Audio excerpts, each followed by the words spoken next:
시간이 되었습니다. 기도하겠습니다. 살아계신 하나님 아버지, 우리가 또 이 시간 귀한 예배 시간에 왔습니다. 이 자리를 이끌어 주시는 하나님께 찬양과 감사와 영광을 올려드립니다. 우리가 어떤 상황에 끌려다니지 않게 해주시옵시고 오직 예배자로 설 수 있게끔 하나님 인도해 주시옵소서. 오직 예수 그리스도 그분만을 바라보게 해 주시옵소서.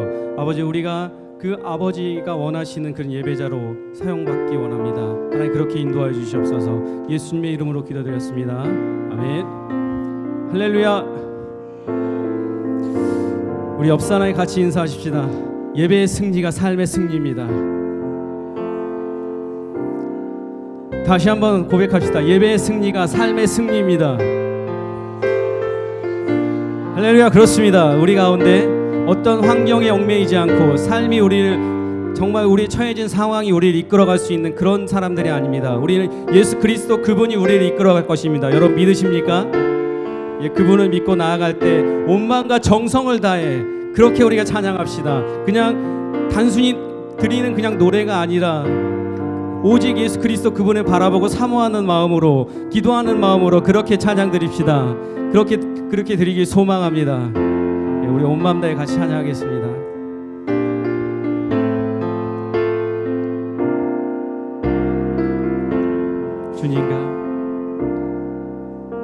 주님과 함께하는 이 고요한 시간, 주님의 보좌 앞에 내 마음을 쏟네. 모든 것 아시는 주님께 감출 것 없네. 내 마음과 정성 다해 주 바라나이다. 다시 한번 주님과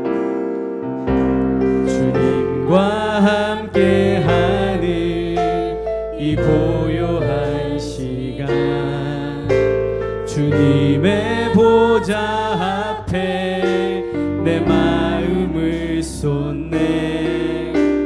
모든 것 아시는 주님께 감출 것 없네. 내 마음과 정성 다해 주 바라나이다. 온 마음 다해 사랑합니다. 온 마음 다해 주 알기 원하네. 내 모든 삶 당신 것이니 주만 섬기리. 온 마음 다해 주님과 함께하는 이 고요한 시간, 주님의 보좌 앞에 내 마음을 쏟네. 모든 것 아시는 주님께 감출 것 없네. 내 맘과 정성 다해 주 바라나이다. 온 마음 다해 사랑합니다. 온 마음 다해 주 알기 원하네. 내 모든 삶 당신 것이니 주만 섬기리. 온 마음 다해. 이 시간 같이 기도하기 원합니다. 하나님, 우리가 어떤 마음으로 이곳에 왔는지 저는 알지 못합니다.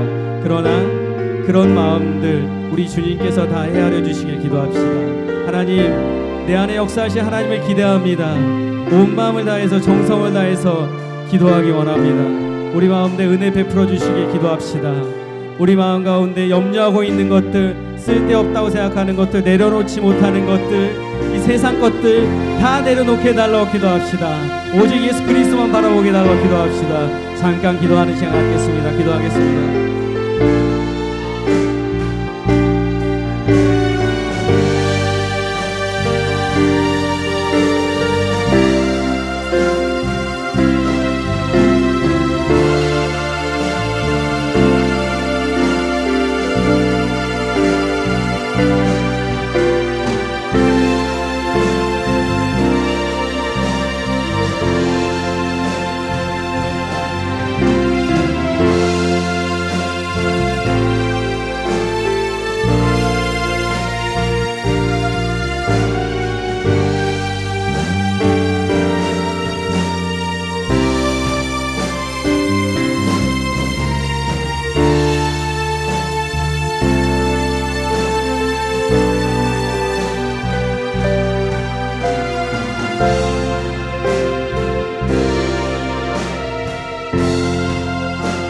2절로 찬양합시다. 여하지 않아도 내 쓸 것 아시니 나 오직 주의 얼굴 구하게 하소서. 다 이해할 수 없을지라도 감사하며 날마다 순종하며 주 따르리라.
그렇습니다. 온 마음과 마음을 다해 정성을 다해 주님을 섬기기 원합니다.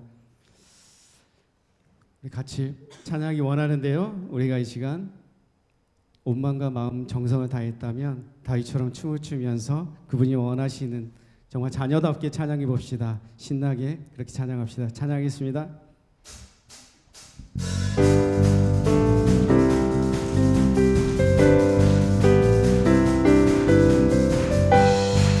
주님을 찬양합니다. 주님의 임재 앞에서 할렐루야 권능의 날개 아래서 그의 능하신 행동을 인하여 찬양해. 주님의 임재 앞에서 권능의 날개 아래서 그의 능하신 행동을 인하여 찬양해. 주의 나라 주의 권세 찬양 중에 임하네. 모든 원수 굴복하네. 주의 임재 앞 주의 나라 주의 권세 찬양 중에 임하네. 모든 원수 굴복하네. 내가 춤을 출 때 다윗처럼 춤을 추면서 전심으로 주를 즐거워하라. 모든 만물들아 찬양하라. 영원히 다윗처럼 춤을 추면서 전심으로 주를 즐거워하라. 모든 만물들아 찬양하라. 영원히 주님의 임재 앞에서 권능의 날개 아래서 그의 능하신 행하신 행동을 인하여 찬양해. 아멘. 주님 제 앞에서 권능의 날개 아래서 그의 능하신 행동을 인하여 찬양해. 주의 나라 주의 권세 찬양 중에 임하네. 모든 원수 굴복하네. 주의 임재 앞 주의 나라 주의 권세 찬양 중에 아멘. 모든 원수 굴복하네. 내가 춤을 출 때 다윗처럼 춤을 추면서 전심으로 주를 즐거워하라. 모든 만물들아 찬양하라. 영원히 다윗처럼 춤을 추면서 전심으로 주를 즐거워하라. 모든 만물들아 찬양하라. 영원히 우리 악기로 찬양합니다.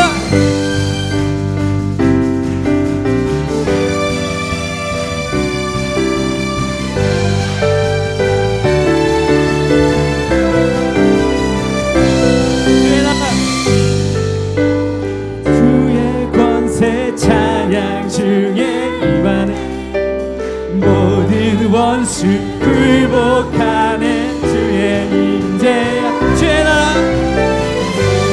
나라 주의 권세 찬양 중에 임하네. 모든 원수 굴복 내가 춤을 출 때 다윗처럼 춤을 추면서 전심으로 주를 즐거워하라. 모든 만물들아 찬양하라.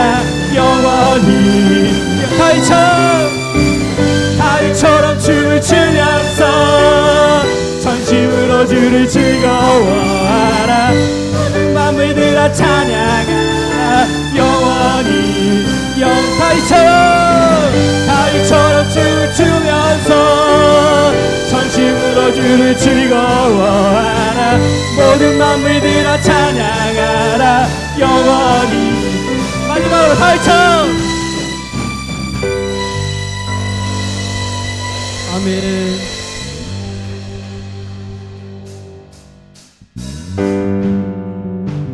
우리 멈출 수 없습니다. 우리 다윗처럼 춤을 췄는데 끝까지 달려야죠.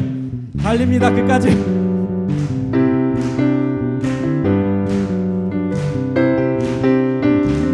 날 구원했으니 어찌 잠잠한 기쁨의 찬송 드리리. 주내 제사했으니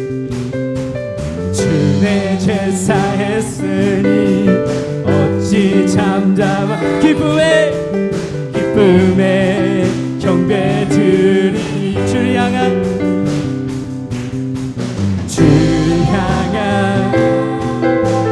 나의 사랑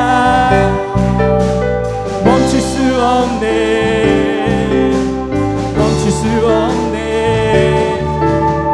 주를 향한 나의 영적 멈출 수 없습니다. 멈출 수 없네. 나 기쁨에 춤추리. 내 모든 슬픔 바꾸셨네.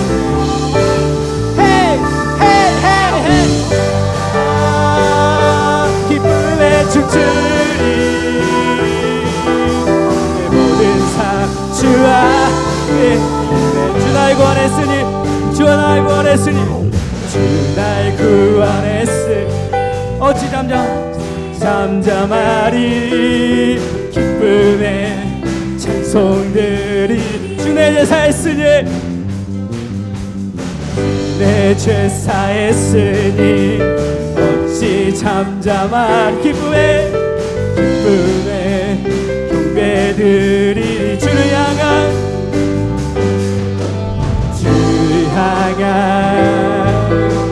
나의 사랑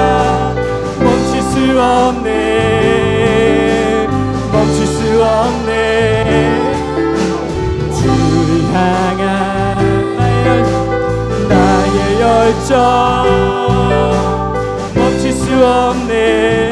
멈출 수 없네. 나 기쁨에 춤추리. 내 모든 슬픔 바꾸셨네.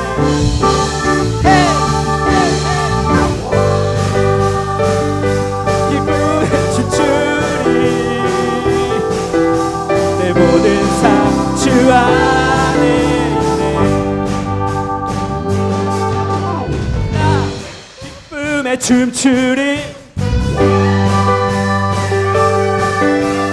나 큰 소리 외치리.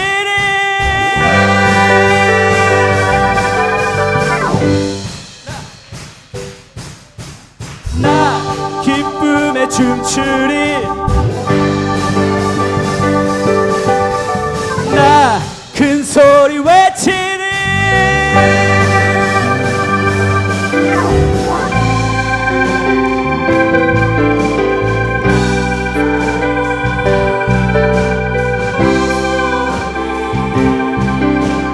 멈출 수 없네. 주를 향한 나의 열정, 나의 열정 멈출 수 없네. 멈출 수 없네. 나 기쁨에 춤추리. 내 모든 슬픔 바꾸셨네. 나 기쁨에 춤추리. 내 모든 삶 주와. 마지막으로 나 기쁨에 춤추리. 나 기쁨에 춤추리. 모든 슬픔 바꾸셨네. 나 기쁨에 춤추리. 내 모든 삶 주 안에. 우리의 삶을 바꾸신 주님께 영광의 박수 올려드립니다. 할렐루야. 아멘. 그렇습니다. 우리의 삶을 그분이 바꾸셨습니다. 우리의 삶을 그분이 십자가로 인하여서 바꾸셨습니다. 그리고 또 우리에게 그분은 물으십니다. 정말 십자가를 질 수 있느라고. 여러분, 우리의 열정이 예배 은혜보다 앞서가지 않게 그러기를 원합니다. 그렇습니다. 주님은 우리에게 그 십자가를 원하십니다. 여러분 개인에게 한번 마음속으로 한번 물음표를 던져보시기 바랍니다. 십자가를 질 수 있냐고 주님 물어보실 때, 예, 주님 질 수 있습니다. 그렇게 말씀하실 수 있습니까, 여러분? 그렇습니다. 우리 주님은 우리에게 그렇게, 네 주님 그렇습니다, 제가 지겠습니다, 그렇게 답하기 원하십니다. 여러분 그렇게 답하시길 원합니다. 같이 십자가를 질 수 있는 사람이겠습니다.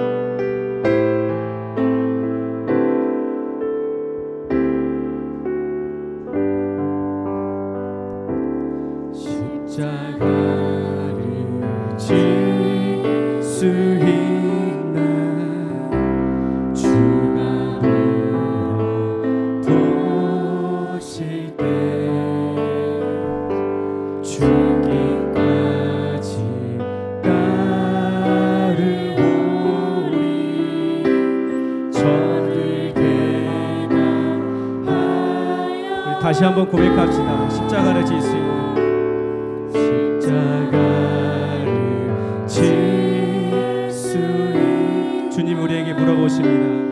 주가 물어보실 때 죽기까지 따르오리 저를 대답하여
주님의 형상을 만드셔서 우리를 사용하여 주시옵시고,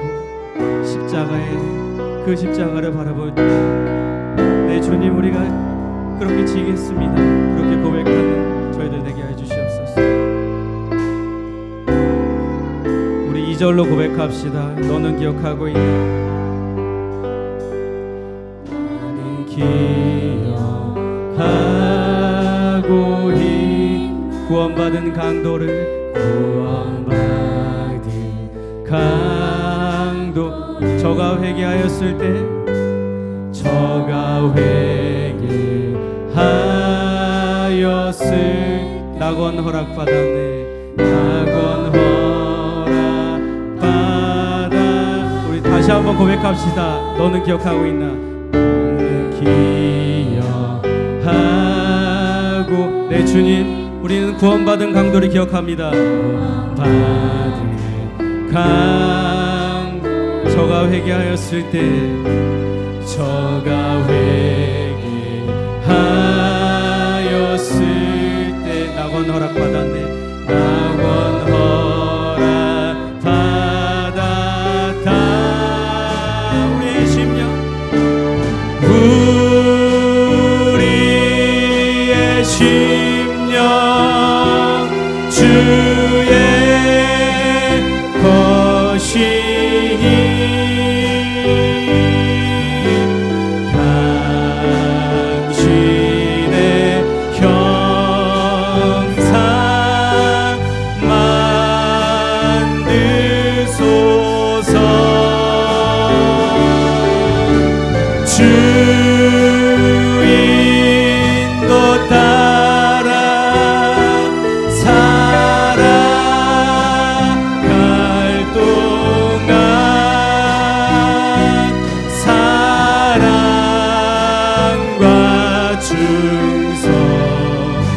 늘 바치.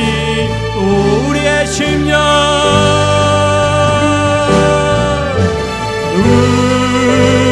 우리 주님의 것입니다. 주의 것이니 당신의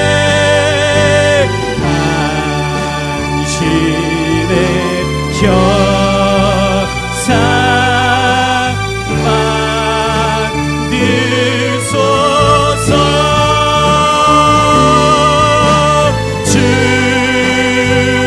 주인도 따라 살아갈 동안 사랑과 충성. 우리 마지막으로 우리의 심령 주님께 드립니다.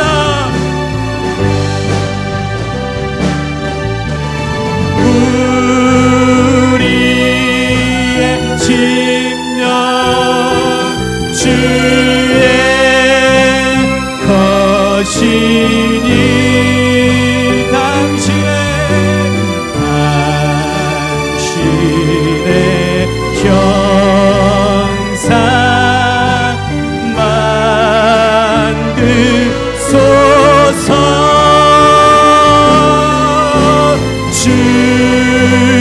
주인도 따라 살아갈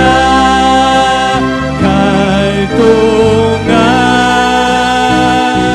사랑과 충성 늘 바치오리다. 사랑과 충성, 사랑과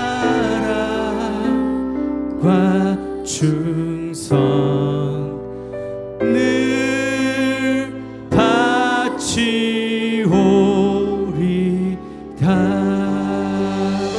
우리 기도하기 원합니다. 특히 자신을 위해서 기도합시다. 십자가를 질 수 있냐고 주님이 물어보십니다. 우리는 어떤 대답을 할 것인지 그렇게 대답하십시다. 그리고 특별히 예배를 말씀 전하실 귀한 목사님을 위해서 기도합니다. 특별히 귀한 말씀이 우리 안에 전해질 때 정말 그 말씀의 능력의 힘이 우리를 회복시키고 치유할 수 있게 해달라고, 그리고 두 분 전도사님을 위해서 특별히 교회를 위해서 기도합시다. 선교를 향해 달려갈 때 우리 교회가 사형당해지게끔 그렇게 기도합시다. 기도하겠습니다.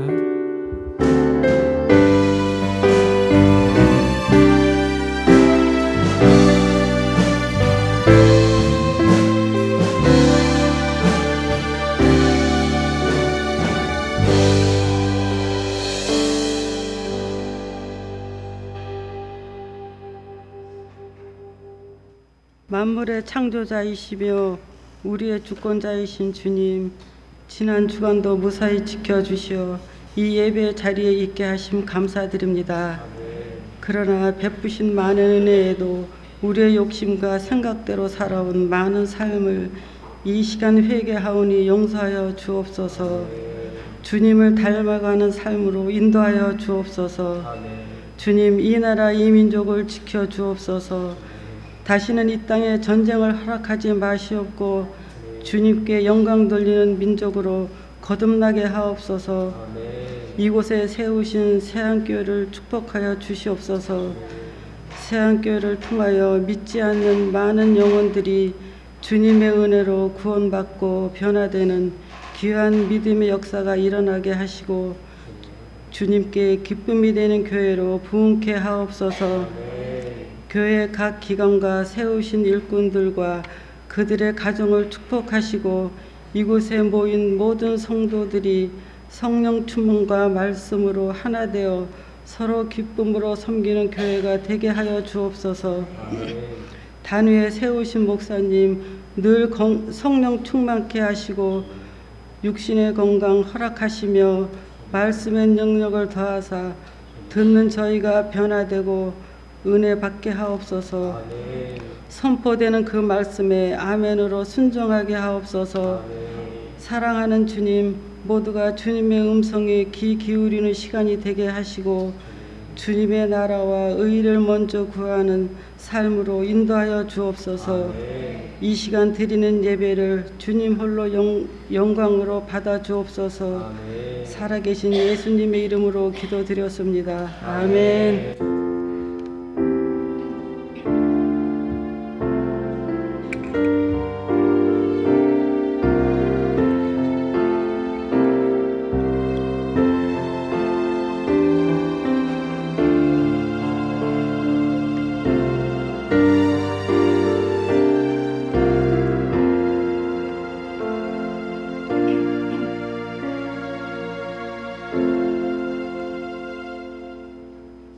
오늘 우리에게 주신 하나님의 말씀은 마태복음 26장 56절에서 58절, 69절에서 75절 말씀입니다.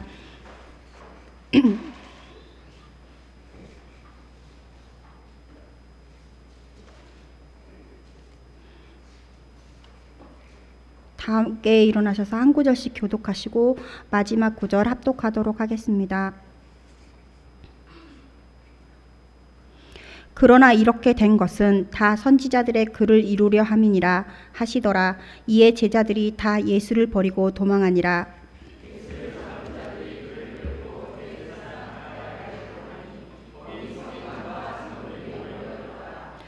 베드로가 멀찍이 예수를 따라 대제사장의 집 뜰에까지 가서 그 결말을 보려고 안에 들어가 하인들과 함께 앉아 있더라.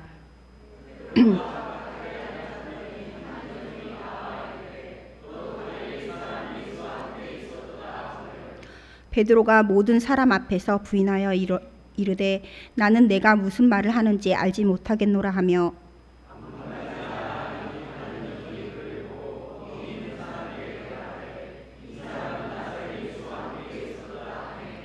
베드로가 맹세하고 또 부인하여 이르되 나는 그 사람을 알지 못하노라 하더라.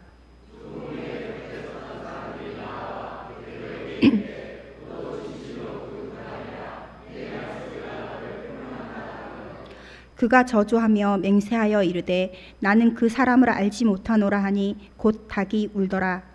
이에 베드로가 예수의 말씀에 닭 울기 전에 내가 3번 나를 부인하리라 하심이 생각나서 밖에 나가서 심히 통곡하니라. 아멘.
시간 홍정철 담임 목사님 나오셔서 드린 예물 위에 축복 기도해 주시고 멀찍이라는 제목으로 하나님의 말씀 전해 주시도록 하겠습니다.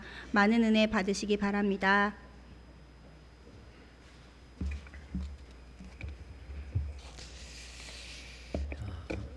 성가대 찬양 들으면서 그런 생각이 좀 들더라고요. 제가 이제 어린 시절에 이 찬양을 정말 좋아했고 되게 많이 불렀던 찬양인데 그때 또 감정이 또 되살아나면서 참 또 은혜스러운 찬양이구나 그래서 마음이 들었고, 또 찬양이 너무 은혜스러웠는지 찬양 끝나고 박수와 아멘을 할 줄 알았더니 다들 감동에 머물러 계셔서 전혀 박수와 함성이 너무 약했습니다. 우리 다시 한번 우리 성가대를 위해서 뜨겁게 격려의 박수 드리도록 하겠습니다. 아까 우리 찬양팀, 우리 클래시스 찬양팀이 아까 찬양을 보면서 항상 느껴요. 우리 황 집사님 저 길을 어떻게 해야 되나 이제 그런 마음이 늘 들고, 또 우리 예은이 오늘 율동하는데 창작 율동 아니죠? 계속 기타 치고 있어서 나 창작 율동을 했는데 되게 보기가 좋았습니다. 하루빨리 우리 교회가 좀 찬양 좀 율동하는 팀들이 좀 나와서 주일 예배 때도 예쁜 옷 입고 긴 치마 입고 한번 좀 이렇게 앞에서 율동하면 좋겠다 그런 마음이 좀 들었습니다. 우리 수고한 모든 분들 위해서 우리 격려의 박수 한번 드리도록 하겠습니다. 고맙습니다. 기도 제목 내신 분들 것만 제가 받도록 하겠습니다. 신실하신 주님 은혜 감사합니다. 우리 이봉희, 김명옥 권사님 부부들이셨습니다. 이 모양 저 모양으로 채워주시고 감사하는 마음 갖게 하시고 주님 것 알게 하시니 늘 감사뿐입니다. 하나님 집사님 평안함을 허락하여 주세요. 우리 김선영 자매님 주님 감사합니다. 우리 민지 학생 모든 일이 감사합니다. 우리 김요한 학생 늘 선하시게 인도하시는 주님께 감사드립니다. 우리 김지훈, 남기원, 김예아, 우리 천안에서 오신 우리 교사 부부 드리셨습니다. 우리 드린 예물 위해서 기도하도록 하겠습니다. 한 주간 저희들의 삶을 인도해 주시고 눈동자처럼 저희들의 삶을 지켜주시는 아버지 하나님, 이 시간도 하나님 은혜 감사하여 준비한 예물을 하나님께 다시 올려드립니다. 많은 물질은 아니지만 그래도 저희들의 정성을 담아 드리오니 이 예물이 하나님께서 받아주시는 가장 아름다운 향기가 되게 하여 주옵소서. 특별히 감사의 마음을 담아 드린 감사 예물이 있습니다. 어려운 가운데서도 10의 1조를 구별해 드린 손길이 있습니다. 또한 여러 모양으로 드리는 모든 물질들 가운데 아버지 하나님께서 복의 복을 허락하여 주셔서 하는 일마다 잘 되게 하여 주옵시고, 하늘의 영적인 축복과 땅의 기름진 축복이 늘 저들의 생애 가운데 넘치게 하여 주옵소서. 또한 마르지 않는 샘의 축복을 허락하여 주셔서 어떤 일을 하든지 영혼이 잘 되고 범사가 잘 되며 강건한 축복이 있게 하여 주옵시고, 날마다 살아계신 하나님의 증거가 저들의 생애 가운데 늘 끊이지 않도록 복을 내려 주옵소서. 특별히 교회를 깨끗하게 하기 위해서 항상 시간을 들이며 정성을 들이는 손길들이 있습니다. 또한 교회 학교와 성가대와 찬양대로 식당 봉사와 안내와 차량 봉사로 늘 애쓰는 손길들이 있습니다. 그들 한 사람 한 사람 가운데 주님께서 크신 은총으로 함께하여 주셔서 어디를 가든지 주님께서 늘 방패와 능력이 되어 주옵시고, 질병이나 물질로 인해서 고통당한 일이 없게 하여 주옵시며, 들어가도 복을 받고 나가도 복을 받는 복의 생애, 간증하는 생애가 되게 하여 주옵소서. 존귀하신 예수님의 이름으로 축복하며 기도드립니다. 아멘. 우리 옆사람과 인사하겠습니다. 이곳이 아름다운 이유는 제가 당신 곁에 있기 때문입니다.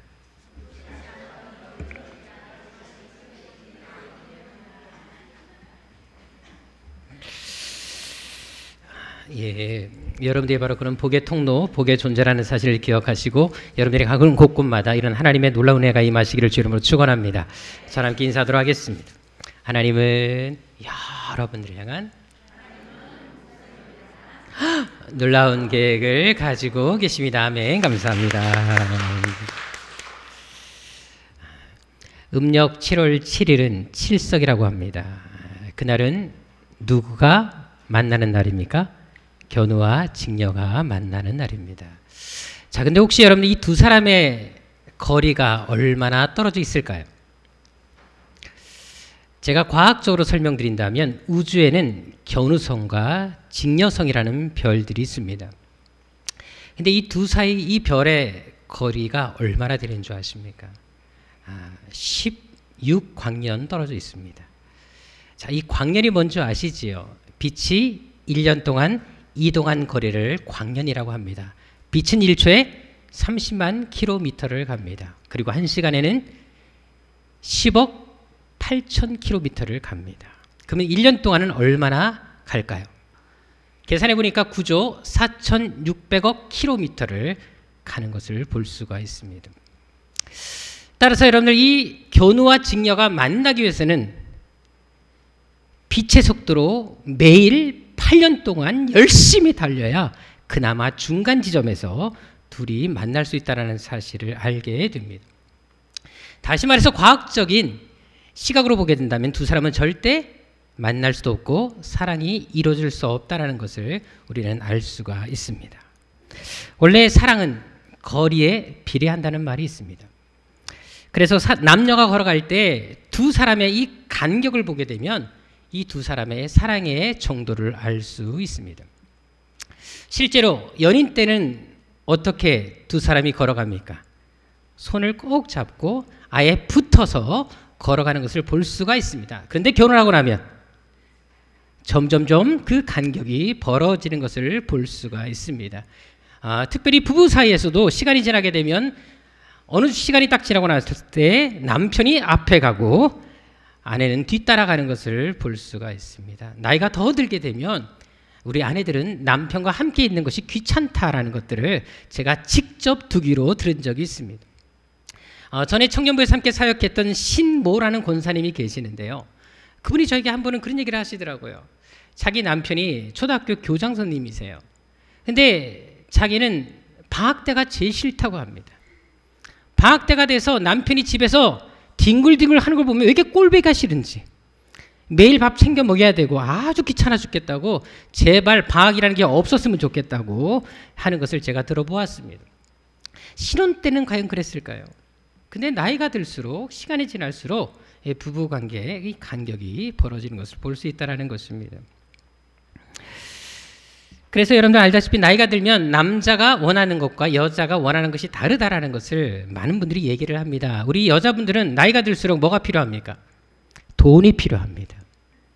그리고 건강이 필요하고 딸이 필요하고 특별히 찜질방이 필요하고 그리고 친구들이 필요하다고 합니다. 근데 남편은 마누라, 와이프, 집사람, 아내, 애들 엄마가 필요하다라고 얘기를 합니다. 따라서 이런 부부라 할지라도 두 사람의 간격을 통해서 두 사람의 사랑의 깊이와 정도를 알 수 있다는 것입니다. 그래서 몸의 거리는 마음의 거리를 나타낸다는 말도 있습니다. 그것은 신앙생활도 마찬가지입니다. 예수님과 우리의 거리가 얼마나 떨어져 있는지를 보게 되면 바로 우리의 영적 상태를 진단할 수 있다는 것입니다.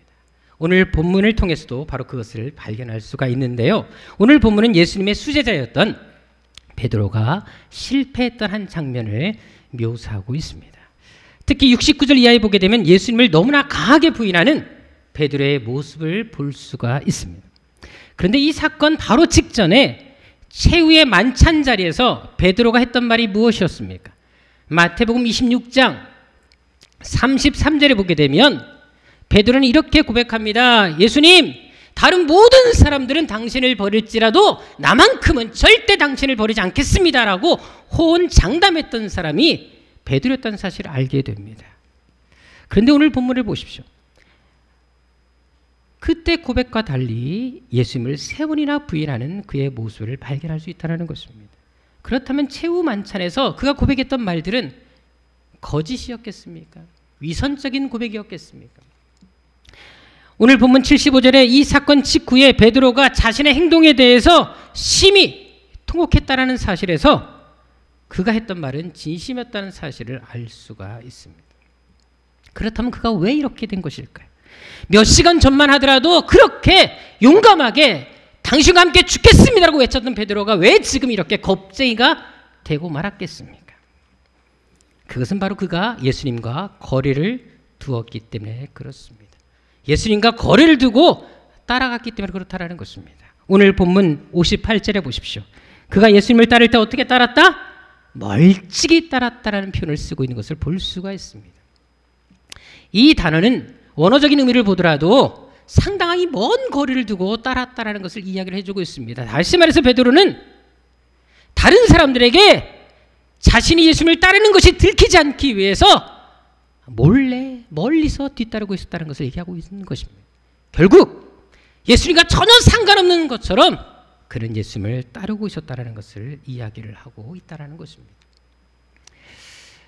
저는 초등학교 때부터 고등학교 1학년 때까지 서울 은평구 가련동에 위치한 은현교라는 교회를 섬겼습니다. 근데 그때 고등학교 1학년 때인데요. 그때 이제 성탄절 이브 날 교회에서 이브 행사를 이제 다 마치고 나서 몇 명의 학생들이 다시 모여서 야, 우리 오늘 성탄절 이브 날이니까 우리끼리 올라이트를 좀 하자. 그래서 따로 다시 모여서 우리 학생 집에서 이제 올라이트를 좀 하게 됐습니다. 대신 올라이트를 할 때 반드시 부모님께 연락하고 이제 오라고 말을 했는데요. 그 중에 여학생 한 명이 부모님께 전혀 연락을 하지 않고 그냥 그 모임에 참석을 했었습니다. 근데 그 일로 문제가 생긴 거예요. 분명히 전날에 나갔던 아이가 밤이 되도록 그리고 밤새도록 들어오지 않으니까 교회에다 전화를 하게 된 겁니다. 그 부모님들이 전화해서 난리를 치시는 거예요. 더구나 그때는 여러분들 핸드폰이 없었던 시대였기 때문에 그 일로 인해서 교회가 팔칵 뒤집혔습니다. 실종이 된 분에 다름없으니까. 저희는 아무것도 모르고 밤샘 하고 나서 성탄절 예배를 드리기 위해서 교회를 갔습니다. 가자마자 불려갔어요. 전도사님한테 혼나고 교회 선생님들한테 혼나고 심지어 예배 시간에 목사님이 설교하다가 우리를 다 이렇게 세우셨어요. 공개적으로 막 책망을 하시는데 제가 그 자리에서 시험에 들어오고 말아버렸습니다. 전에는 제가 어른 예배도 빠지지 않고 다 나갔습니다. 근데 그때부터 어른 예배를 나가기가 싫어지더라고요. 심지어 학생 예배도 나는 게 너무 싫은 거예요. 눈치가 보이고 자꾸 사람들이 시선도 의식되어지고 그래서 결국 예배 참석 횟수도 줄기 시작했습니다. 그리고는 아예 주일 예배를 나중에는 나가버리지 않았습니다. 한 번은 제가 자전거를 타고 막 길을 가는데 교회 선생님을 만나게 된 거예요. 저를 막 부르더라고요. 너 왜 교회 안 나오냐고 그러더라고요. 근데 그분을 보니까 또 화가 나는 거예요. 교회 안 나간다고, 하나님 싫다고, 교회도 싫다고, 그리고 소리 지르고 다시 자전거를 타고 확 달리다가 그냥 꼬꾸라지고 말았습니다. 분명히 제가 자전거를 되게 잘 타는데 이상하게 핸들이 돌아가더니 그냥 땅바닥에 처박히고 말았습니다. 얼마나 창피하고 민망하든지. 그때 상처를 저는 이 왼팔에 지금도 가지고 있습니다. 그런데 여러분들 교회 안 나가는 동안 제가 신경을 경험하게 됐습니다. 계속 마음이 불편한 것을 느끼겠습니다. 하는 일도 잘 되지 않더라고요. 심적으로 왜 이렇게 힘든지 그냥 표현할 수 없는 뭔가가 나를 짓누르고 있고 답답하고 정말 사는 의미가 별로 기쁘지도 않고 그런 것들을 많이 경험하게 됐습니다. 그러다가 어떤 계기를 통해서 다시 교회를 나가기 시작했는데 교회를 나가면서 그 모든 마음의 짐들이 다 사라지는 것을 느끼게 됐습니다. 그때 확실히 깨달은 것이 있습니다. 하나님과 멀어지면 나만 손해구나. 비록 아무리 저희 환경들이 주위 환경들이 나를 힘들게 하고 내 스스로 어떤 나를 올가매는 어떤 것들이 있다 할지라도 스스로 내가 하나님과 멀어지려고 마음먹으면 그것은 그 자체가 고통이고 나의 삶을 갉아먹는 것이구나. 이 사실을 그때 확실하게 느끼게 되었다는 것입니다. 오늘 본문의 베드로 역시 마찬가지였습니다. 그가 왜 실패하게 됩니까? 그는 예수님과 스스로 거리를 멀리 두었다는 것입니다. 그래서 그는 실패할 수밖에 없었다는 것입니다. 실제로 공관복음서에 보게 되면 베드로가 예수님을 부인했던 사건들을 다 기록하는 것을 볼 수가 있는데요. 재미있는 것은 공관복음서마다 베드로가 예수를 부인하는 이 사건 바로 직전에 똑같이 베드로가 예수님을 멀찍이 따랐다는 표현을 하고 있다는 사실을 주목할 필요가 있습니다. 오늘 본문 58절에도 멀찍이 예수를 따랐다는 표현을 하고 있지만 마가복음 14장 54절에도 동일하게 베드로가 멀찍이 예수를 따랐다라고 얘기를 하고 있습니다. 또 누가복음 22장 54절에 동일하게 똑같은 말씀하고 있지 않습니까? 베드로가 멀찍이 예수를 따라갔다라고 표현하고 있습니다. 모든 곳곳마다 베드로가 멀찍이 따라갔음을 얘기하고 있고 바로 그것이 베드로가 예수를 부인하게 되는 계기가 되었음을 말하고 있는 것입니다.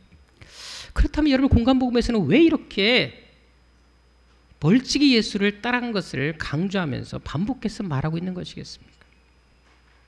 이것은 우리 역시 예수님을 멀찍이 따를 때 베드로처럼 이렇게 실패할 수 있다는 사실을 분명히 보여주기 위해서 이 사건을, 이 표현을 연속 3번에서 넣고 있는 것입니다. 그래서 우리가 예수를 가까이 따르는 것이 얼마나 중요한지 우리는 알 필요가 있다는 것입니다. 우리 옆 사람과 인사할까요? 가까이 따릅시다. 가까이 붙어 있으시다. 누구를요? 미스박, 미스김, 예수님을 가까이 따라 다니는 것이 얼마나 중요한지 알 필요가 있다는 것입니다. 자, 여러분들 실제로 이렇게 베드로가 예수를 멀찍이 따랐을 때 그가 했던 일들을 다시 주목해 보십시다. 58절에 나와 있는 것처럼 그는 앉지 말아야 할 곳에 앉는 것을 볼 수가 있습니다. 또한 함께 있지 말아야 될 사람들과 함께 앉아 있게 되는 것을 볼 수 있다는 것입니다. 문제는 그렇게 해서 머문 장소, 그렇게 해서 만난 그 사람들로 인해서 그가 어떤 일을 행하게 됩니까? 그는 그곳에서 실패를 경험하게 됩니다. 그리고 그곳에서 바로 예수를 부인하게 되었다는 것입니다.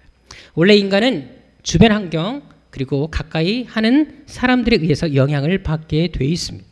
그래서 어떤 사람과 자주 붙어 있다 보면은 어떻습니까? 그 사람의 말을 따라하기도 하고 그 사람의 행동을 흉내내기도 할 때가 있지 않습니까? 나도 모르게 그 사람을 닮아가는 것을 아마 여러분들 느껴보셨을 것입니다. 즉 시간을 많이 보내는 사람들이 어떤 사람이냐에 따라서 내가 시간을 많이 보내는 장소가 어디냐에 따라서 우리의 신앙은 영향을 받을 수 있다는 것을 말해주는 것입니다. 그렇다면 여러분들이 가장 많이 있는 곳, 가장 가까이 하는 사람들은 누구십니까?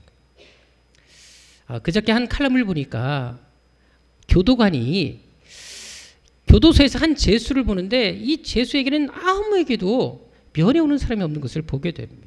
그래서 그 죄수를 불러서 야, 너는 얼마나 나쁜 짓을 많이 했길래 친구 중에 면회 오는 사람이 한 명도 없냐라고 물어봤다고 합니다. 그때 이 죄수가 했던 말이 뭐냐면 친구들이 면회 올 수가 없습니다.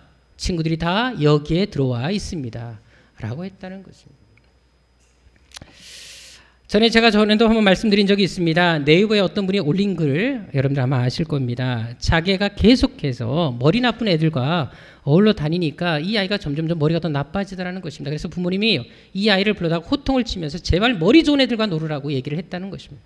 그래서 할 수 없이 이 아이도 머리 좋은 애들과 놀게 됐는데 결과는 그 머리 좋은 애가 바보가 되었다는 이야기가 있습니다. 사실 우리는 사람들을 만날 때 웬만해서는 그들로부터 영향을 안 받을 거라 생각을 합니다. 하지만 대개의 경우 좋은 쪽보다는 나쁜 쪽으로 영향을 받는다는 사실을 우리는 알 필요가 있습니다. 오늘 본문의 베드로도 보십시오. 그는 잠시나마 어울린 사람들 때문에 어떤 일을 하게 됩니까? 먼저 여기 모인 사람들을 보십시다. 베드로에게 3번에 걸쳐서 어떤 질문을 던집니까? 간단하게 요약하면 너 예수 믿는 사람이지? 이 질문을 던지고 있었다는 것입니다. 어떻게 보면 너무나 본질적인 질문, 가장 신앙인의 정체성에 대해서 묻는 질문이었다는 것입니다. 그렇다면 베드로는 어떻게 대답하는 것이 맞겠습니까? 나는 예수 믿는 사람이다 라고 말하는 것이 맞지 않겠습니까? 적어도 수혜자였다면 그렇게 하는 게 정상이 아니겠습니까? 그런데도 보십시오. 놀랍게도 바로 아니라고 대답합니다. 그래도 적어도 좀 머뭇거리거나 잠시 생각할 법도 한데 주저없이 나는 예수를 모른다 라고 얘기하는 것을 볼 수가 있습니다. 심지어 갈수록 더 강하게 예수를 부인합니다. 그는 이곳에서 그리스도인의 정체성, 제자로서의 정체성을 완전히 상실하고 말았다는 것입니다. 그렇다면 그가 왜 이렇게 된 것이겠습니까? 몇 시간 전만 해도 분명히 주와 함께 죽겠다고 외쳤던 그가 왜 이렇게 실패하고 몰락한 삶을 살게 된 것이겠습니까? 그것은 바로 여기 모인 사람들의 태도와 그들이 나눈 대화 때문에 그렇다는 사실을 우리는 알 필요가 있습니다. 지금 이곳은 어떤 곳입니까? 예수님을 죽이기 위해서 불법적으로 재판이 일하고 있었던 장소였습니다. 특별히 59절에 보게 되면 종교 지도자들이 예수를 죽이기 위해서 거짓 증거까지 만들어내고 있었던 상황이었습니다. 따라서 이곳에 모인 사람들은 예수에 대해서 좋은 감정을 가진 사람이 아무도 없었습니다. 이들은 대부분 다 종교 지도자들의 하인들로서 그 밑에서 일하는 사람들로서 예수님에 대해서 부정적인 생각을 가졌던 사람들이 대부분이었습니다. 그런데 바로 그들 사이에 지금 베드로가 앉아 있었던 것입니다. 그리고 그들의 말에 계속 귀를 기울인 것입니다. 당연히 베드로는 그들의 말을 듣고 영향을 받을 수밖에 없었던 것입니다. 그리고 혹시나 내가 예수님의 제자라는 사실이 드러나면 어떻게 될까? 두려움과 떨림 속에서 그 자리에 앉아 있었다라는 것입니다. 좀 더 빨리 그 자리를 박차고 일어났다면 베드로는 예수를 부인하는 사건이 일어나지 않았을 것입니다. 하지만 그곳에 계속 머물러 있었다라는 것입니다. 결국 그의 실패는 불신앙의 사람들과 함께 앉아 있었고 그들의 말에 귀를 기울였기 때문에 그는 실패할 수밖에 없었다라는 것입니다. 문제는 베드로 자신이 이런 행동을 할 것이라고는 조금도 상상하지 않았다라는 것입니다. 그런데도 자신의 의지와 상관없이 자신의 뜻과 자신의 생각과 전혀 상관없이 행동하는 것을 볼 수가 있다는 것입니다. 그리고 그의 인생의 가장 우점, 수치스러운 아픔을 남기고 말았다는 사실입니다. 이것은 잠깐 머문 장소라 할지라도 잠깐 만난 사람들이라 할지라도 그들을 인해서 우리가 얼마든지 영향을 받을 수 있다는 사실을 이야기를 하고 있는 것입니다. 그래서 여러분 보고 듣는 것이 참으로 중요합니다. 무엇을 누구를 가까이 하느냐가 정말 중요하다는 것입니다. 그럼 요즘에 여러분들이 가장 가까이 하는 사람들, 가까이 하는 것은 무엇입니까? 많이 보고 듣는 것이 무엇입니까? 혹시 홈쇼핑이십니까? 아니 웹툰이십니까? 유튜브십니까? 연속극이십니까? 한 자매가 파리의 여인을 보고 나서 남자친구에게 그 말, 내 안에 너 있다, 이 말을 너무 듣고 싶었다고 합니다. 그래서 남자친구한테 가서 자기야, 자기 안에 누가 있어? 라고 물어봤다는 거예요. 남자는 귀찮아서 대답하지 않고 있는데 계속해서 옆에 자기야, 자기 안에 누가 있어? 라고 계속 물어봤다고 합니다. 그랬더니 남자가 결국 한마디 했다고 합니다. 내 속엔 내가 너무도 많아. 무슨 내용인지 잘 모르십니까, 여러분들요?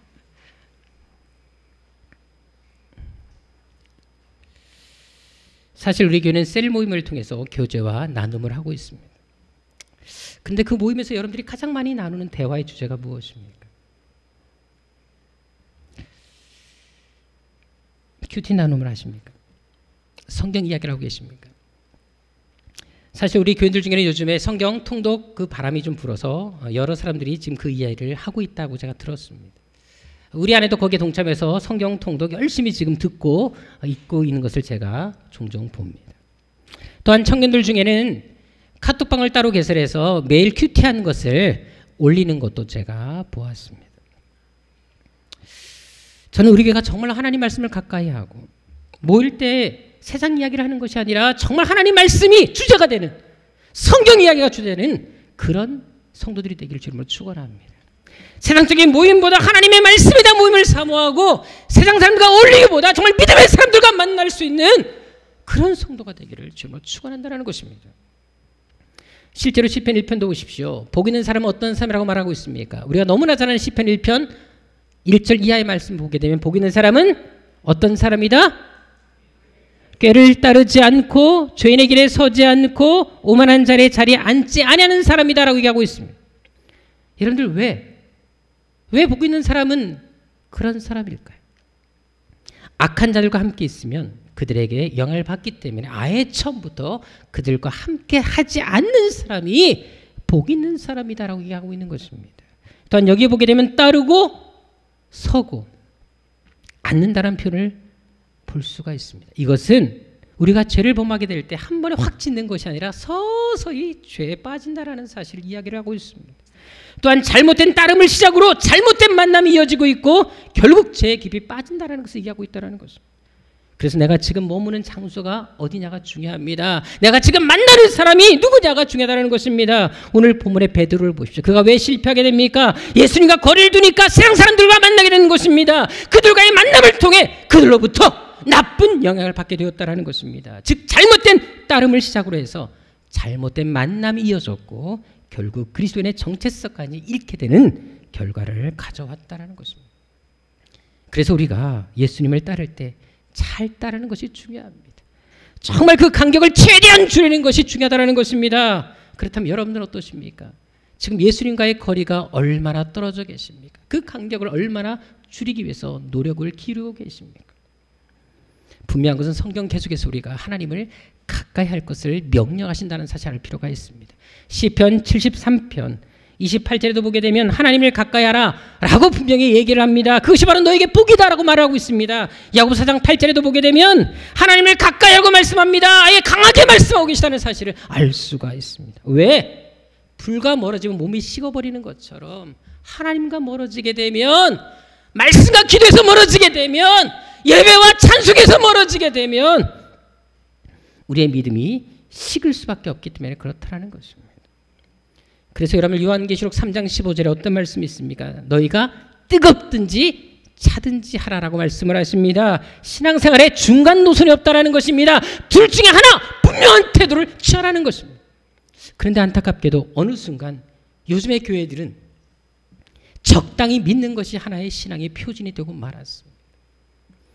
그래서 교인들 입에서조차, 직분자들 입에서조차 교회 일할 때는 몸 생각해서 적당히 해, 지혜롭게 해, 이런 말을 할 때가 있다는 것입니다. 그리고 충성의 한계를 자기들이 정해놓습니다.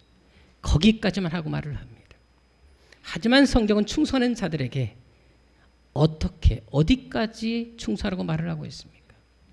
요한계시록 2장 10절에 보십시다. 어디까지 충성하라고요?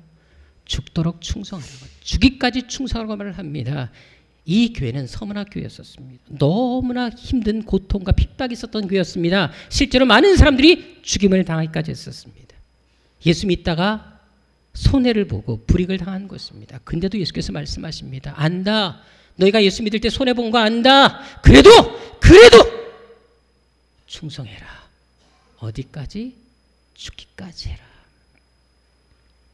여기는 모든 상이 다 포함되어 있는 말입니다. 건강이 좋든 나쁘든, 시간에 물질이 있든 없든, 생명을 잃지라도 환경과 조건은 상관없이 예외를 두지 말고 그저 너희들은 충성만 해라 라고 말씀하고 있는 것입니다. 전에 극동방송에서 한 목사님이 이런 얘기를 하신 것을 들어보았습니다. 자신의 교회에서 이제 단기 선교를 나가게 됐는데 80 넘으신 권사님이 그 신청을 했다라는 거예요. 여러분들, 선교지는 결코 녹록하지 않습니다. 힘듭니다. 비행기도 오랫동안 타야 되고 많이 걸어야 되고 또 일기, 날씨, 음식 많이 힘들 수밖에 없습니다. 근데 80 먹으신 권사님이 가시겠다 신청하시는 거예요. 자, 주위 분들이 다 말렸습니다. 권사님 기도하시면 됩니다. 꼭 가지 않고 기도해도 충분하지 않습니까? 다 말렸습니다. 가족들도 말리고 심지어 교회 직분자들 다 말렸습니다. 자, 여러분들 생각은 어떠십니까? 만약에 80 넘으신 노인네가, 제대로 건강도 별로 좋지 않은 노인네가 선교 현장 가겠다라고 신청했다면 여러분들은 그것을 어떻게 받아들이시겠습니까?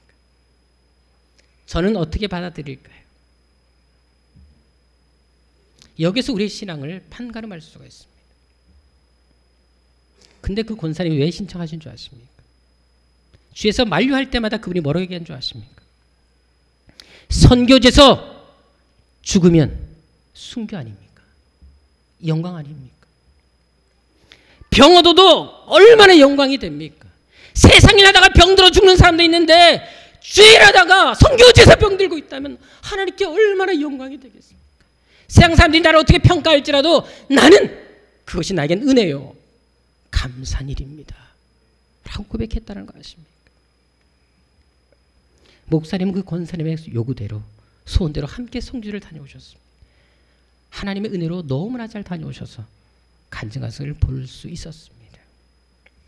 사실 우리는 몸이 약하니까, 돈 벌어야 하니까, 너무나 바쁘니까, 먹고 살기가 바쁘니까 이런저런 말들을 할 때가 많다라는 것입니다. 하지만 성경 어디에도 조건적인 충성을 말하지 않습니다. 사실 많은 분들이 저에게 그런 말을 합니다. 하나님께서 목사님 너무너무 사랑하신다. 그리고 하나님께서 왜 이렇게 목사님 기도를 장답하시냐고 저한테 물어보는 분들이 종종 있습니다. 맞습니다. 여러분들, 하나님께서 왜 저를 특별히 사랑하실까요? 제가 이번 주에도 어떤 분을 통해서 자기가 기도하는데 하나님께서 목사님 너무 사랑하신다 그랬어요. 질투나요 하는 분 이야기를 제가 들어보았습니다. 저도 알아요. 왜 하나님이 저를 특별히 사랑하시고 예뻐하실까요? 이유가 있습니다. 저는 하나님을 단순하게 믿습니다. 저도 배울 만큼 배운 사람입니다. 저 그렇게 머리 나쁜 사람이 아닙니다. 하지만 저는 여러분들 이성적으로 재지 않습니다. 정말 성경이 하라는 대로 그냥 믿습니다. 충성하라 그러면 전 충성합니다.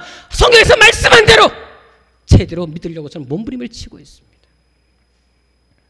종종 사람들이 그런 말 하지 않습니까? 하나님께서는 왜 내 삶에 기적을 베풀어 주지 않습니까? 내가 그렇게 열심히 기도해도 왜 내 기도에 응답하지 않습니까? 하지만 그 전에 여러분들 스스로에게 질문 한번 던져보십시다. 내가 정말 얼마나 하나님을 잘 섬기고 있는지, 내가 먼저 헌신하고 있는지, 먼저 충성하고 있는지, 내 삶의 우선순위가 정말 하나님이신지 생각해 보시라는 것입니다. 요한복음 11장 40절에 보십시오. 제가 누누이 강조하고 여러분들에게 몇 번 말씀드린 것처럼 기독교는 어떤 종교입니까? 영광을 보고 믿는 종교가 아니라고 말씀드렸습니다. 먼저 믿을 때, 먼저 믿고 결단할 때, 그때 영광이 보여지는 것입니다.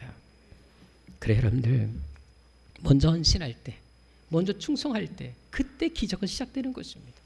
환경상을 보지 마십시다. 내 시간, 내 물질, 내 건강이 중요한 것이 아니라 내가 먼저 하나님을 위해서 어떻게 충성할 수 있는지, 어떤 마음으로 헌신할 수 있는지 그 마음을 갖는 것이 중요하다는 사실을 우리는 알 필요가 있다는 것입니다. 이제 영상을 하나 보도록 하겠습니다. 우리가 너무나 잘 아는 존 워너메이커 영상입니다. 제가 어제 이 영상을 보면서 그런 마음이 들었습니다. 이분이 왜 그렇게 위대하게 하나님께 쓰임받을 수 있었는지 그 이유와 그 원인을 생각하면서 이 영상을 함께 보도록 하겠습니다. 하나님께 쓰임받았던 사람들을 보게 되면 그들 나름대로 다 이유가 있었습니다. 그들은 어떤 상이 와도 하나님 말씀을 놓친 것이 없습니다. 끝까지 하나님 말씀을 붙잡았고 믿음으로 살려고, 말씀대로 살려고 몸부림을 쳤다라는 거죠. 이왕 예수 믿는 거라면, 믿기로 작정했다면 한번 제대로 믿어야 되지 않겠습니까? 정말 후회하지 않는 헌신, 하나님 앞에 갔을 때 잘했다 칭찬받는 착하고 충성된 종아라고 말을 들을 수 있는 그런 삶을 살아야 되지 않겠습니까? 우리가 날마다 외치는 것이 무엇입니까? 하나님, 이 시대에 우리가 하나님의 자부심이 되게 하시옵소서, 하나님의 자랑이 되게 해주십시오. 말로만 외치지 말고 먼저 하나님께 헌신하며 하나님께 충성할 수 있는, 하나님의 자녀다운 삶을 살 수 있는 그런 성도들 되시기를 주님으로 축원합니다. 하나님이 복주지 않고는 견딜 수 없는 그런 사람들, 믿음의 선배들처럼 우리도 날마다 간증하는 그런 사람들 되어보지 않겠습니까?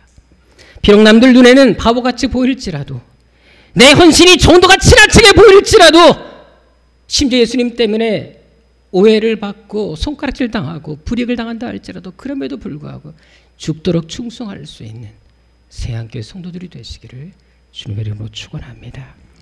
기도하겠습니다. 하나님,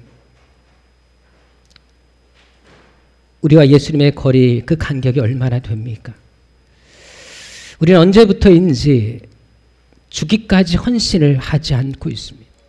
이 정도면 충분하지라고 생각할 때가 많습니다. 내 신앙뿐만 아니라 다른 사람에게까지 그 정도면 충분해라고 말할 때도 있습니다.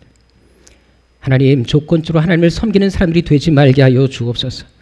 한계선을 그어놓고 헌신하는 사람들이 되지 말게 하여 주옵시고, 정말 제대로 섬기는, 죽도록 충성하는 초대교회 사람들이 예수님 때문에 목숨까지 버려가면서까지 신앙을 지켰던 것처럼 그렇게 다시금 초대교회 신앙이 우리 가운데 일어날 수 있는 은혜가 있게 하여 주옵소서.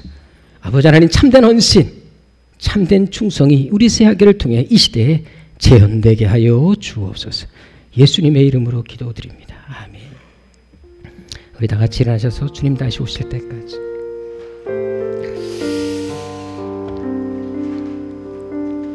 주님 오셨을 때 정말 후회 없이 기쁨으로 맞이할 수 있는 그런 만남이 되지 않겠습니까? 하나님께서 여러분이 주신 십자가 분명히 있습니다. 하나님께서 여러분들이 어떤 것을 맡기실 때는 여러분들이 형평사정을 몰라서 맡기는 거 아닙니다. 아십니다. 하나님께서 먼저 충성하려고 하는 그 마음을 보십니다. 헌신하려고 하는 마음을 보십니다. 근데 여러분들 어떠십니까? 우리가 작은 일 하나라도 주를 위해서 일한다는 것이 얼마나 특권인 줄 아십니까? 뒤에서 주보 나눠주는 것도 그것이 얼마나 영광스러운 일인 줄 아십니까? 교회 청소하기 위해서 빗자루 하나 드는 거 얼마나 영광스러운 줄 아십니까? 제가 고등학교 때 하나님께 기도할 때 하나님 저에게 말씀하신 적이 있었습니다. 너희가 어디를 가든지 태양처럼 내가 너를 지켜주겠다 말씀한 적이 있습니다. 그때가 제가 교회에서 말마다 교회에서 잠을 자면서 교회 청소를 혼자 빗자루 들고 다 했던 그 시절은 사실 아십니까 여러분들이요? 하나님의 성전을 돌보고 하나님의 교회를 세워나가기 위해서 우리가 몸부림치는 것이 얼마나 소중히 귀한 일인 줄 아십니까? 여러분들, 교회 일, 하나님의 일들을 우습게 여기지 마십시다. 이왕이면 예수님 섬기다가 몸 좀 부서지면 어떻습니까? 예수님 섬기다가 몸 좀 병들면 어떻습니까? 좀 그렇게 예수 믿을 수 있는 사람들이 되어야 되지 않겠습니까? 우리 새학교 성도들만큼 정말 제대로 똑바로 예수 믿었으면 정말 좋겠습니다. 그래서 예수님 오실 때 언제든지 예수님 어서 오십시오.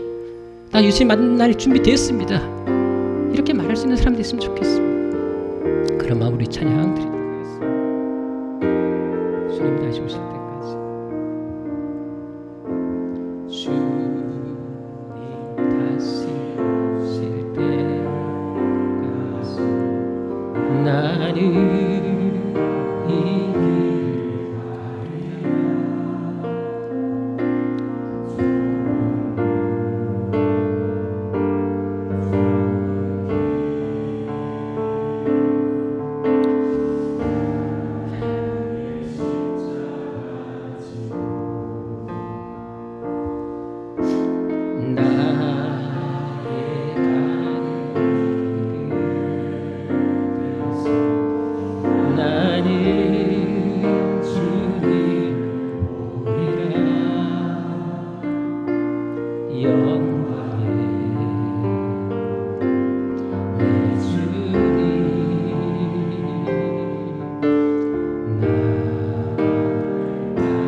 주님 다시 오실 때까지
나는 우리 자신의 신앙의 모습을 돌아보길 원합니다. 그리고 한번 스스로에게 질문을 던져보시길 바랍니다.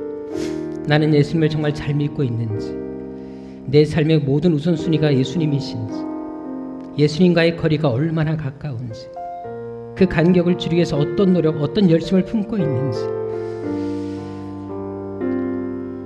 여러분들 정말 제대로 한번 헌신해보지 않겠습니까? 우리 인생 하나님의 손에 있지 않습니까? 우리가 먹고 사는 우리의 건강 하나님 손에 있지 않습니까? 정말 하나님께 제대로 믿는다면 왜 하나님께 우리에게 복 주지 않겠습니까? 왜 우리 인생 책임져주지 않겠습니까? 적당히 믿고 적당히 섬기니까 하나님께서 역사할 수 없는 것입니다. 복받을 그릇이 준비되어 있지 않는데 어떻게 하나님께서 복을 주실 수 있겠습니까? 바보같이 미련하다 보인다 할지라도, 미련하게 보일지라도, 사람들이 나를 이해하지 못한다 할지라도 한번 충성해보면 어떻습니까? 교회 와서 청소할 때도 혼자라도 와서 청소할 수 있는 그런 결단이 있으면 얼마나 좋을까요? 하나님 앞에 섬길 수 있는 것이 얼마나 특권인 줄 아십니까? 그렇게 한번 섬겼으면 정말 좋겠습니다. 이 시간 기도할 때 하나님, 내 하나님을 향한 열정이 회복되게 하여 주옵소서. 주님께 대한 은혜에 대한 열정 되살아나게 하여 주옵소서. 그래서 날이 갈수록 주님과 더 가까워지는 삶이 되게 하여 주옵소서. 정말 조건적으로 하나님을 섬기지 말게 하시고 어떤 한계선을 그어놓고 여기까지만 충성하는 자가 되지 말게 하여 주옵시고 어떤 상황에서도 아무리 힘들고 어렵더라도 죽기까지 충성하게 하여 주옵소서. 특별히 죄를 하다가 상처받고 오해받는다 할지라도 아무리 속상하고 안 좋은 일이 생긴다 할지라도 오히려 더 헌신하면서 충성하는 내가 먼저 그렇게 본을 보이는 하나님의 신앙의 모델이 되게 하여 주옵소서. 그래서 이 시간 하나님 이 시대에 하나님의 복을 다 받아 누리는 삶이 바로 내가 되게 하여 주옵시고 간증하는 삶, 하나님의 살아진 증거들을 보여주는 삶이 되게 하여 주옵소서. 바로 나를 통해 우리 성도를 통해 일을 이루어 주옵소서. 후회 없는 헌신 축소로 충성하는 그 충성이 우리 가운데 일어나게 하여 주옵소서. 우리 간절한 마음으로 주여 세번 외치고 기도하도록 하겠습니다. 주여 주여 주여. 아버지 하나님, 정말 하나님을 사랑하며 하나님 앞에 헌신하는 결단이 우리 가운데 있게 하여 주옵소서. 아버지 하나님, 너무나 이성적으로 조건적으로 하나님을 섬기지 말게 하시옵소서. 아버지 하나님, 쉽게 상처받고 하나님의 인과 떨어져가는 그런 삶이 되지 말게 하여 주옵소서. 내 사모하는 주님, 내 사랑하는 주님 오셨을 때 아버지 하나님 기쁨으로 주님 손을 벌리고 주님 만날 수 있는 은혜가 있게 하여 주옵소서. 하나님 우리를 사랑하십니다. 우리에게 더 많이 주시 못할 것이 무엇이겠습니까? 아버지 하나님, 온전히 헌신하게 하옵소서. 먼저 충성하게 하옵소서. 먼저 믿게 하시옵소서. 정말 하나님을 사랑하는 일들이 우리 삶 가운데 일어나게 도와주 뜨겁든지 차든지 하는 저희들의 삶이 되게 하여 주옵소서.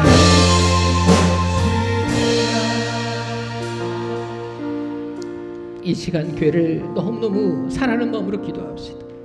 정말 사랑하고 싶은 마음으로 기도합시다. 사랑하기 위해서 기도합시다. 하나님께서 세워주신 교회입니다. 이 재단 반드시 하나님 수많은 영혼들을 책임지는 재단이 되게 하여 주옵시고 하나님의 기적을 보여주는 기적의 통로가 되게 하여 주옵소서. 아버지 하나님, 사람들을 보내주옵소서. 선교와 복음을 해서 일할 수 있는 전문직의 사람들, 물질로 봉사할 수 있는 사람들을 보내주시고 또 여기 있는 사람들이 바로 그런 사람들이 되게 하여 주옵소서. 특별히 우리 교회 주신 12, 70, 300의 비전이 있습니다. 이 비전 반드시 이루어 주옵소서. 우리 성도 한 사람 한 사람이 그 비전의 주인공이 되게 하여 주옵소서. 우리 성도들이 세상에서 영향을 끼치는 삶이 되게 하여 주옵소서.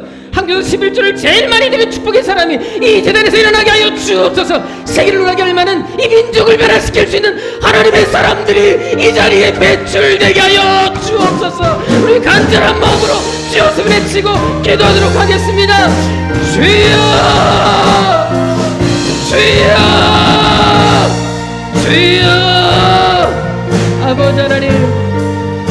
아버지 하나님 우리를 사용하여 주옵소서.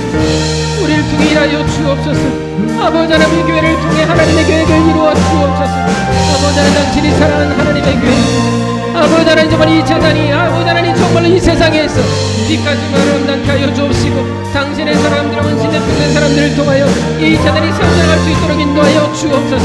아버지 하나님 그 없는 헌신, 그 없는 결단 있게 하여 주옵시고 정말 하나님을 사랑하는 마음, 하나님을 헌신하는 마음 우리 사랑의 성도들 가운데 일어나게 도와주옵소서. 그래서 우리 아버지 하나님 이 재단이 정말 하나님의 계획과 하나님의 뜻 가운데 아버지 하나님 말씀하는 자들을 책임지며 하나님의 선교와 아버지 복음을 전하는 일들을 위해서 쓰임받을 수 있는 아버지 하나님 그런 교회를 수 있도록 인도하여 주옵소서. 뜨겁게 바랍니다. 아버지께로 순수하게 바랍니다. 아버지 하나님 정말 하나님께서 은혜를 주옵소서. 아버지 하나님 정말 하나님 앞에 제대로 믿는 받는 하나님의 사람들 되게 하여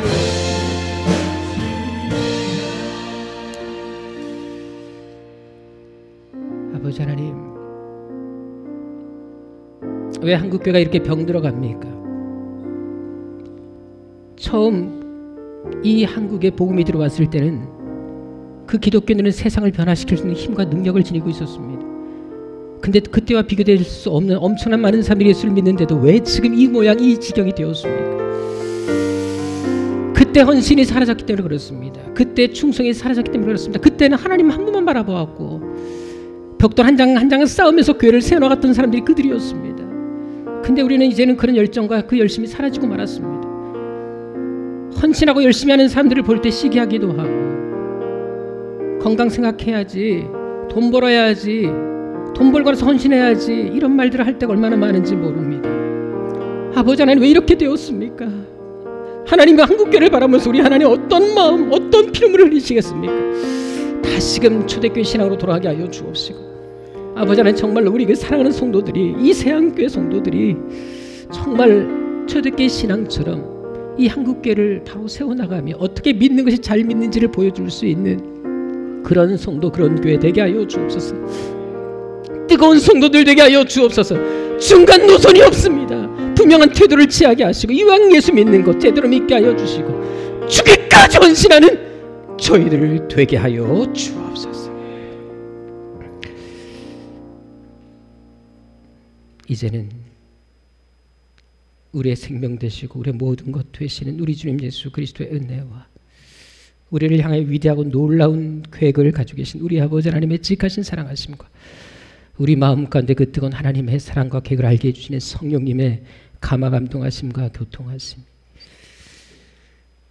정말 하나님 앞에 뜨거워지기를 원하며 처음 신앙을 회복하기를 원하며 죽기까지 충성하기를 원하는 여기 모인 당신의 거룩한 백성들 머리 위에 이들의 생애와 삶 가운데 이제로부터 영원토록 함께 있을지어다. 아멘.